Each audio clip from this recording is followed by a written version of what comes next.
अस्सलामुअलैकुम नाजरीन, सियासत टीवी के कौमी खबरनामे में आपका इस्तकबाल है। मैं हूं मन्नान जाबरी। सबसे पहले पेश है हेडलाइंस। उत्तर प्रदेश में वक्फ तरमीमी बिल की मुखालिफत करने वाले 24 अफराद के नाम नोटिस जारी।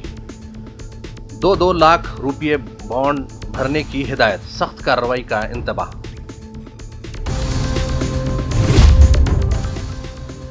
वक्फ के बाद चर्च की जमीनें निशाने पर, राहुल गांधी का आरएसएस और बीजेपी पर शदीद हमला, कहा शरंगेजी पर उतर आई है मोदी हुकूमत।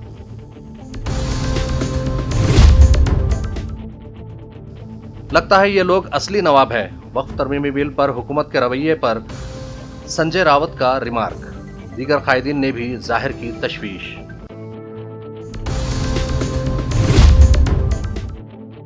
बाबू जगजीवन राम की यौम पैदाइश, सदर जमहूरिया, वज़ीर आज़म खरगे, राहुल गांधी और दीगर का खराज। और मनोज कुमार की सरकारी एजाज़ात के साथ आखिरी रसूमात अदा कर दी गईं। बॉलीवुड के सरकर्दा एक्टर्स ने की शिरकत।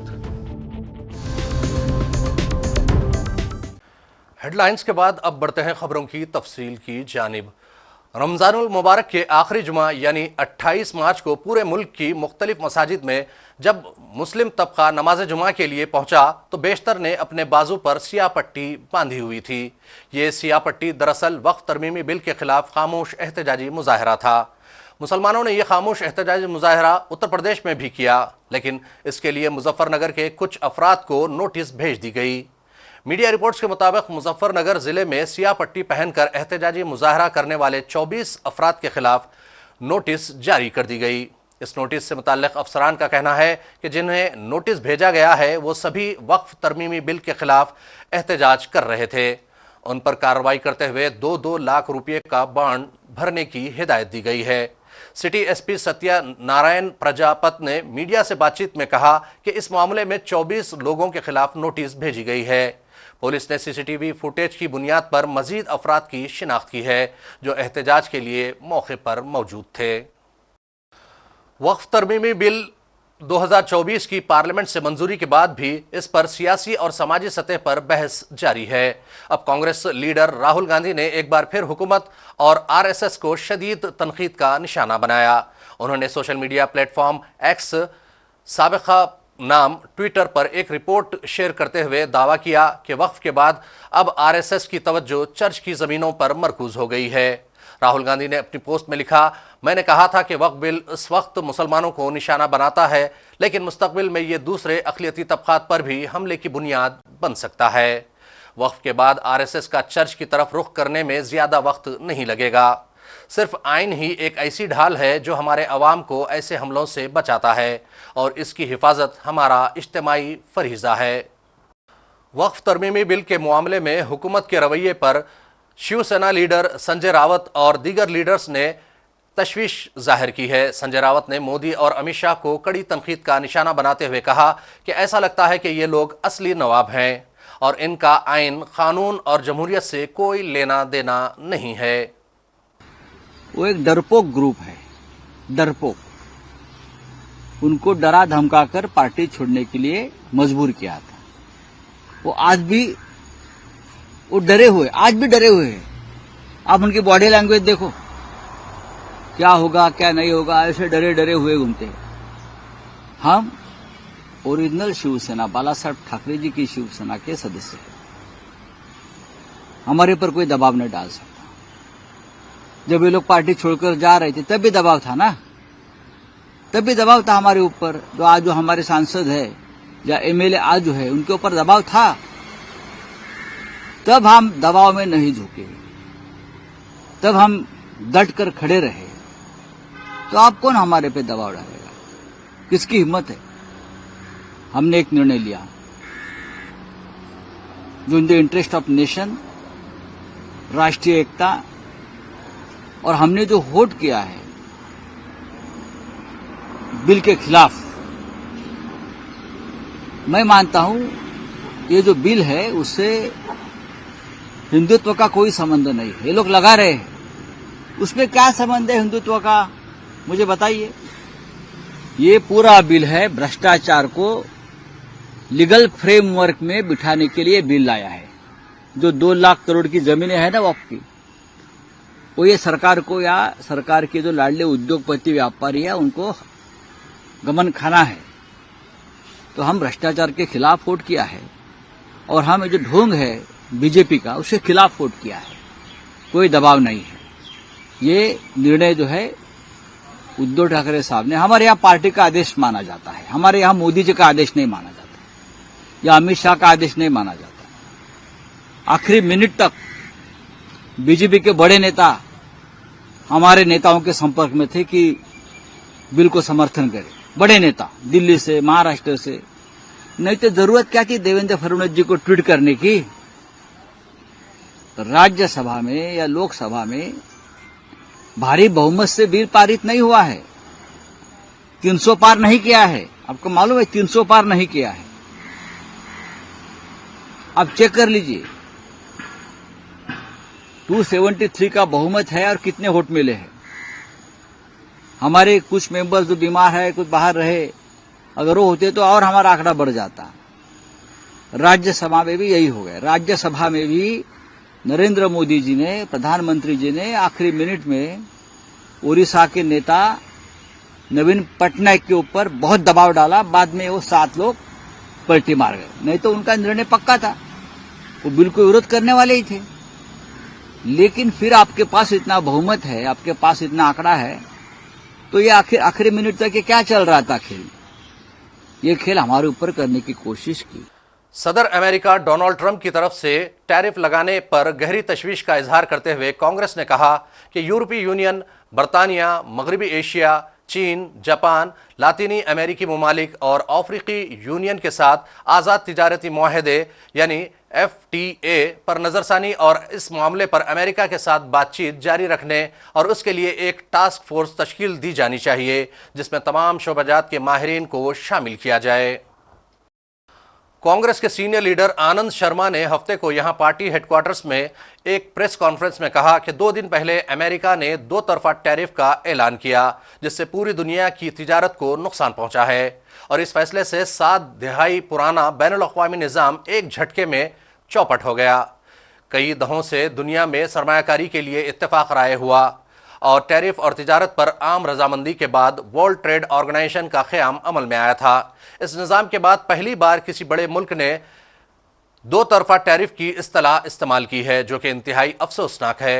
उन्होंने कहा कि दूसरी जंग अजीम के बाद ये पहला फैसला है जिससे पूरी दुनिया में गैर यकीनी कैफियत पैदा हो चुकी है और उसकी वजह से अमीर और गरीब ममालिक बराह रास्त मुतासिर हो रहे हैं। टर्म्स ऑफ रेफरेंस सरकार ने तय किए हैं, बातचीत अभी शुरू होनी है। हमने कहा है कि सब स्टेक होल्डर से बात करी जाए और जो भी आगे हम पेशकश करें, जहां अमेरिका से बातचीत करें, वो महत्वपूर्ण पार्टनर देश है, पर वो बिल्कुल संतुलित और सम्मानजनक होना चाहिए। और भारत की भी अपनी ऑब्लिगेशंस हैं। हम WTO के सदस्य हैं। हम अगर WTO को ही समाप्त करना है, उसमें भारत की सहमति नहीं हो सकती, ना विश्व की सहमति होगी। विश्व, जैसा मैंने कहा, एक ध्रुव का नहीं है। It's not unipolar but multipolar. इस चीज को भी हमको सोच में रखना है। तो इस मानसिकता को कि अगर उन्होंने कर दिया तो हमको नतमस्तक होना है, वो बिल्कुल स्वीकार्य हिंदुस्तान को नहीं होना चाहिए।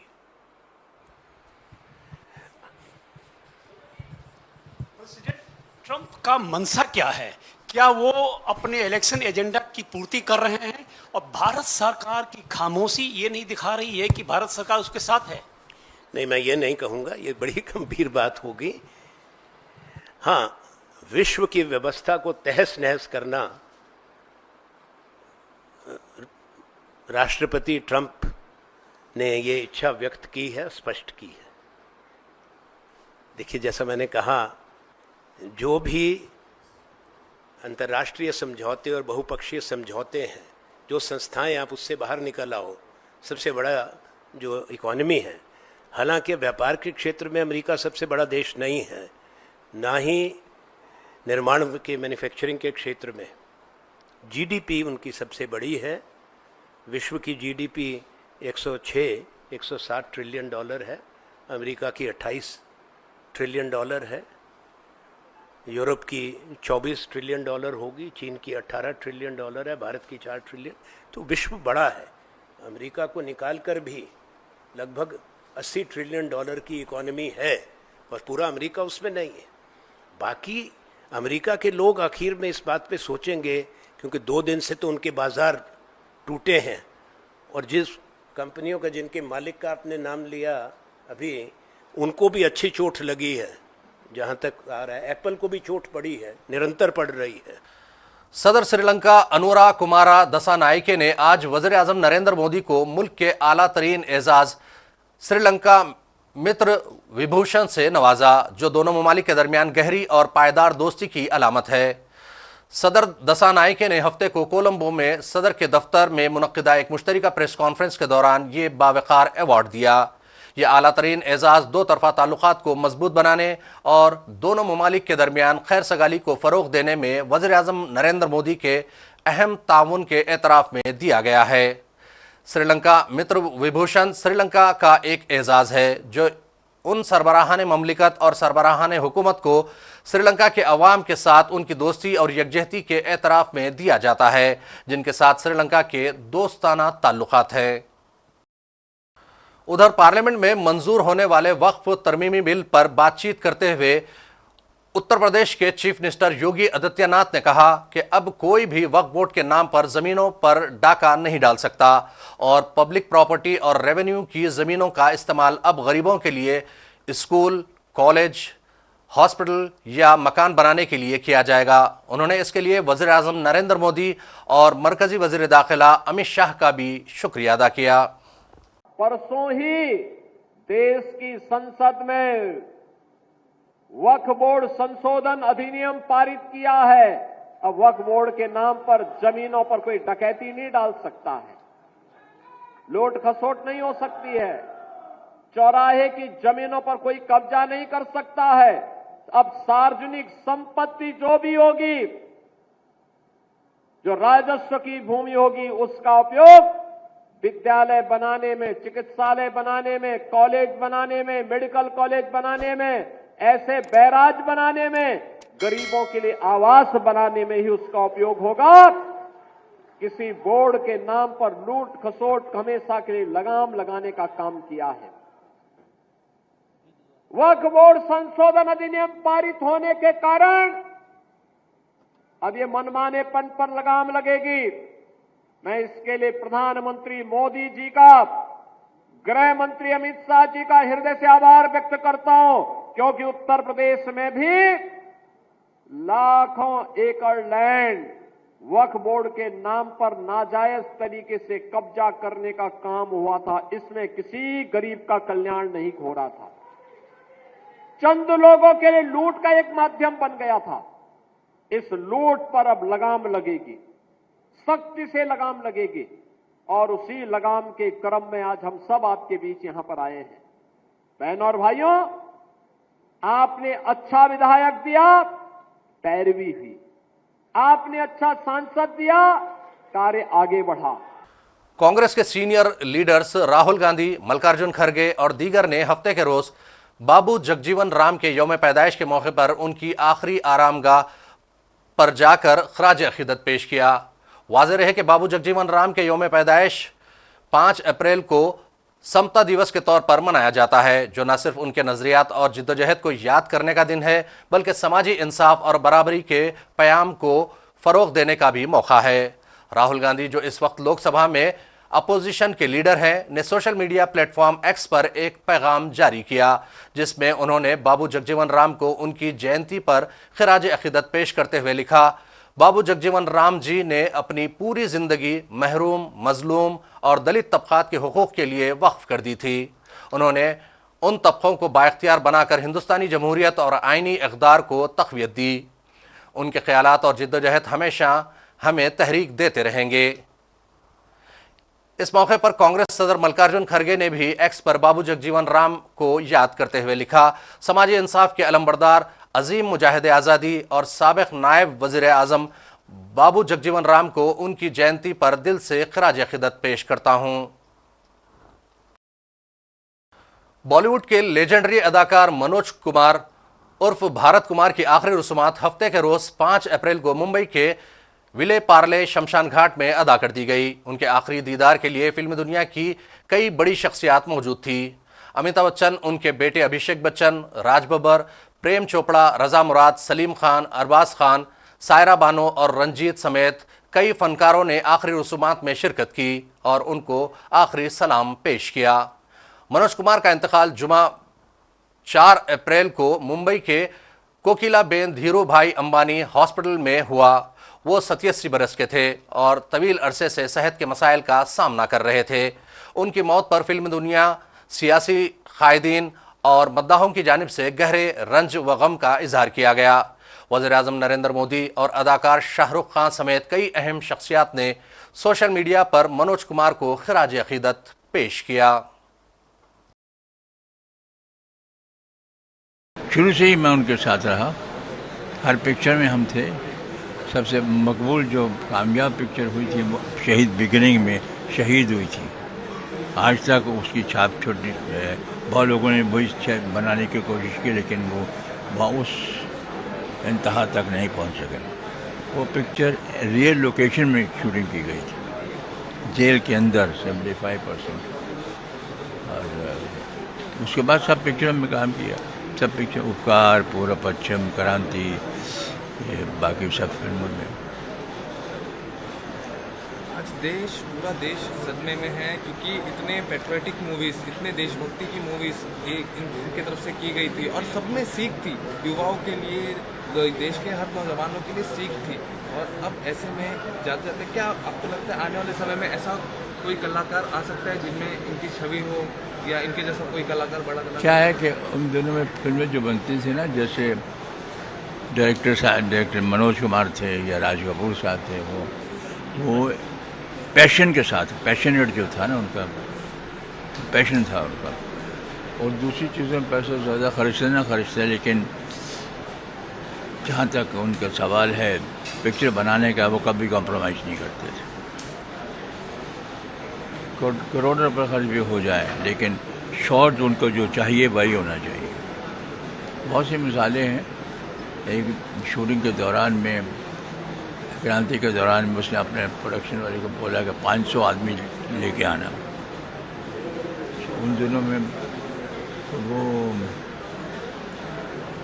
उसने कहा 5000 आदमी के लेके आना, 400-500 आदमी इकट्ठे करके ले आया कि कर देंगे। तो क्या है, मैंने कितने कहा था? 5000 कहे थे, 5000 आदमी चाहिए। श्रीनगर में डल झील से कुछ फासले पर वाक़े शोहरा आफाक ट्यूलिप गार्डन सयाहों के लिए खोल दिया गया है।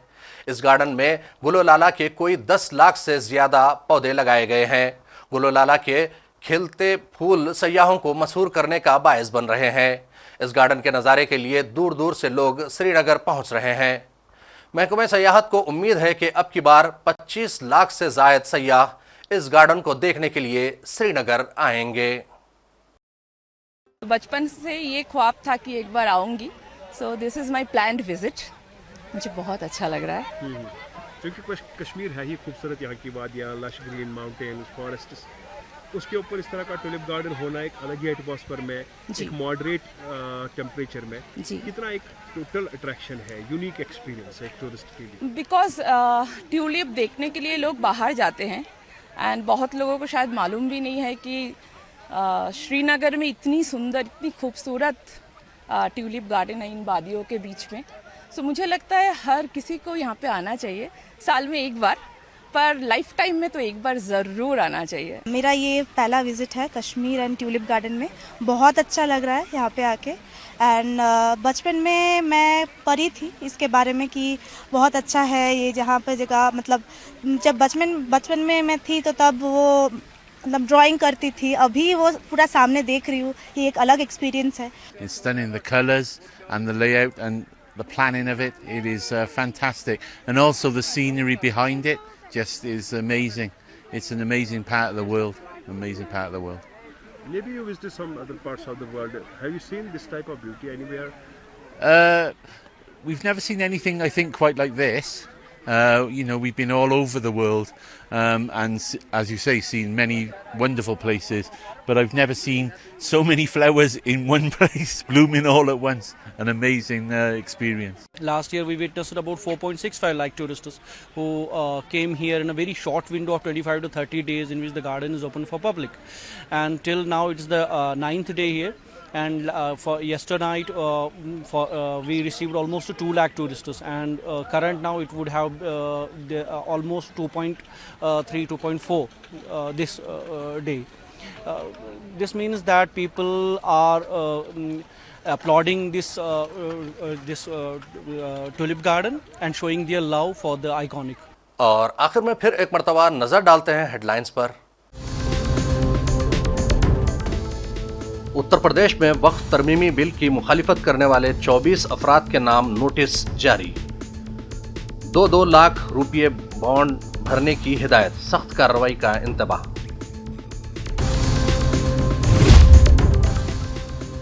वक्फ के बाद चर्च की जमीनें निशाने पर, राहुल गांधी का आरएसएस और बीजेपी पर शदीद हमला, कहा शरंगेजी पर उतर आई है मोदी हुकूमत।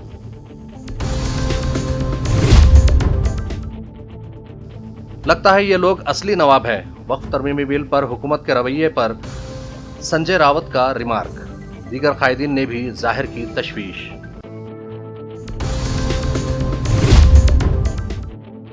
बाबू जगजीवन राम की यौम पैदाइश, सदर जमहूरिया, वज़ीर आज़म खरगे, राहुल गांधी और दीगर का खराज। और मनोज कुमार की सरकारी एजाज़ात के साथ आखिरी रसूमात अदा कर दी गईं। बॉलीवुड के सरकर्दा एक्टर्स ने की शिरकत। खबरनामे का सिलसिला यहीं इख्तिताम को पहुंचता है। मन्नान जाबरी को सियासत टीवी की पूरी टीम के साथ दीजिए इजाजत और देखते रहिए सियासत टीवी। अल्लाह हाफिज।